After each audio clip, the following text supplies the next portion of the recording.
Once we get time into the system, then we can look at the actual payroll processing. The first stage to the process is the post. So the posting is what is saving the transactions for processing. Some organizations choose to post every hour, every day, each pay period. It's completely up to you. Every time you post, you'll get a set of reports out. Here's a full list of registers that you can call up and review if you want to. Special note to make is that FSLA and overtime are going to recalculate every time you post. More hours get put in, they have to readjust the hours and the amount that will get paid out for overtime. Once you have all the time in the system, then you can move on to accrual generation. These are the feeds in for your balances. Once again, you're going to get a set of registers that is going to show you all the feeds in, how much vacation, sick was put into the individual balances. You post those as well. So the accrual transactions are posted too. Then we move on to pay to net.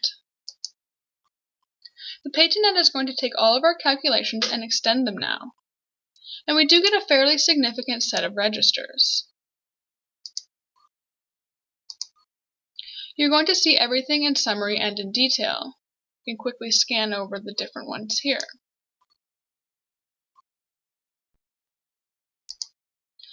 It's looking for errors. It's going to provide you with some reports for balancing as well. And you'll also get your typical register, which I'll just pull up here so you can take a look at, where you have your current information, your deductions, and then your year-to-date information as well.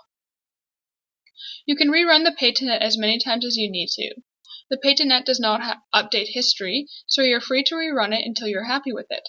Once you are happy with it, then you can move to onto checks for your employees, the direct deposit notices for your employees, and the file that goes to the bank.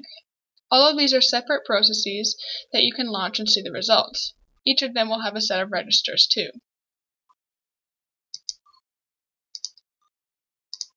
Once you are done with that, then you can move to the close. The close is what updates history. It's what is called a multi-payroll close.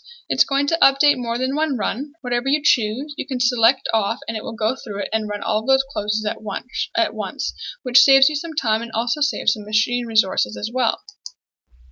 You will get a set of registers here too. So those are your final totals, everything that's being updated. It will also tell you if anniversaries being reached, people that are going to move to the next vacation level, things like that, so you have fair warning for next pay period. At that point, you have your interface to your general ledger to launch off so you can get this information over to the financial system. And you also may have other vendor interfaces, benefit carriers, things like that.